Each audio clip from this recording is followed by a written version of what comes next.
Hi everyone, welcome down the glide slope. It's night where I live, and I just sort of realized I don't ever do any night flying. And so I just completed a Pilot Edge Alphabet Challenge flight into Jacqueline Cochran Regional, which is just on the outside of Palm Springs, and I thought we'd take off and just do a flight around Palm Springs and see how the ORBX lighting looks. So without any further ado, well, the ORBX lighting is certainly an improvement over the normal autogen lighting for prepared. It's got a great combination of red, white, and blue lights. It has some stop lights going. I don't have my traffic settings on very high, so there aren't a lot of cars driving around, but normally there would be. The one challenge that you've got with this night lighting, which both the Taburet lighting, or Taburet if that's how you pronounce it, and also the night environment lighting that Chris Bell produces, is they take lights all the way to the horizon. Looks really great. I don't recall if the Taburet is for this part of Southern California or not. If so, I'll turn it on so we can compare. I don't have Night Environment Extreme for this area, but I have it for Philly and Pennsylvania, and it looks great. But the ORBX lighting looks great. UTX Ultimate Terrain also has really nice lighting. I wouldn't want to run it and the ORBX lighting simultaneously. But the problem with the autogen related lighting is that as autogen pops into view, sort of grid by grid, all of a sudden you have, lights that show up, which is not how things look in the real world. At low altitudes you wouldn't know very much, but at high altitudes you would. Now here over Palm Springs in this area, it's not all populated, so I'm sure they've got the autogen laid out in a grid system as well. But the lighting looks great. We'll make a low pass here and take a look at what we've got.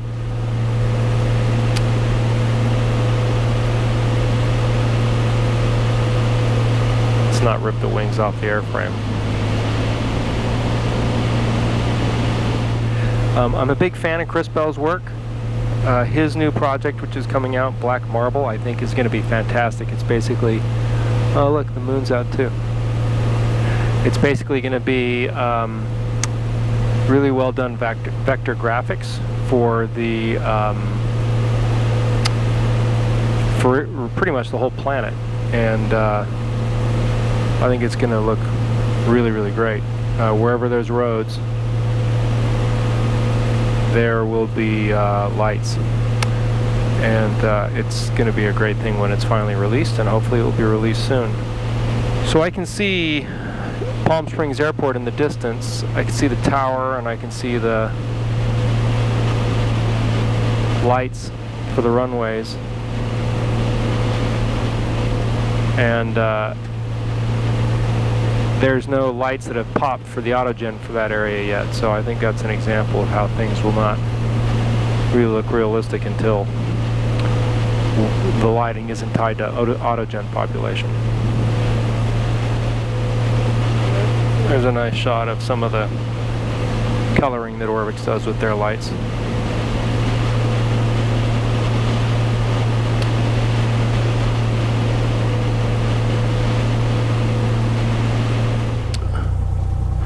Okay, we're at Salt Lake International number 2, and we're going to take off here, and I just have it set to the default autogen lighting.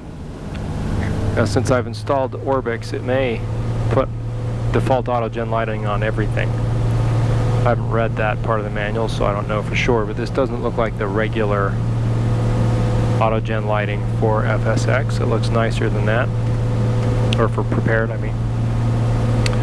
But I'll fly up here a little bit and gain some altitude, and then I'll turn on Taburet so that you can see the difference. Okay, I just turned on the Ultimate Terrain X lighting, and I presume it populates that over the top of the ORBX stuff that was there. Doesn't look like it's extended it out any further, but it certainly looks richer. It may be just my imagination, and when I look on the screen of the video, I won't see the difference, but I can see lots of places where there's two streetlights next to each other, so I've presumed that it's putting the ultimate terrain lighting on top of the ORBX lighting. So again, looks great at low altitudes. At a higher altitude, I may not see lighting quite as far out as I would like to see. So we will make a quick loop here so we can see down the length of the Salt Lake Valley. Well, actually, Salt Lake City is in front of us there. So I can see the buildings for Salt Lake. So we'll pause the sim here and we'll turn this off and we'll turn on the Taburet stuff.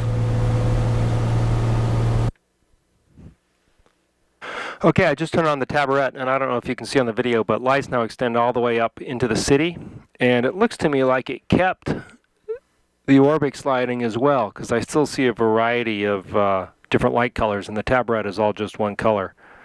So we'll unpause the sim, and I'll make a climbing turn here. My frame rates are getting pretty low. They're like 15.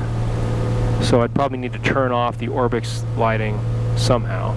I have to figure out how to do that, so I don't have double lighting, which is clearly going to punish me. Looks great though. And the Taburet lighting, again, it extends all the way out to the horizon, and looks good, you know, without the autogen popping that you can see when the lighting is tied just to the autogen. So I'll take a short video so you can see.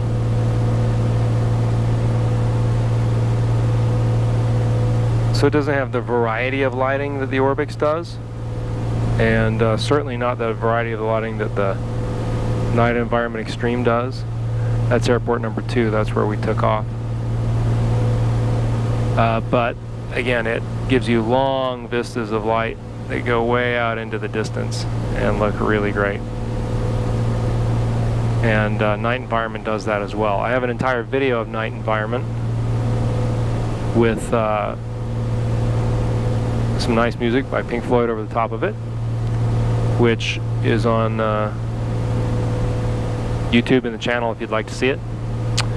But this is just a comparison here of the Taburet stuff and the ORBX stuff and the Ultimate Terrain X stuff. So there's a little tour of a couple different towns with night lighting, and it's fun flying at night, and hope you liked it.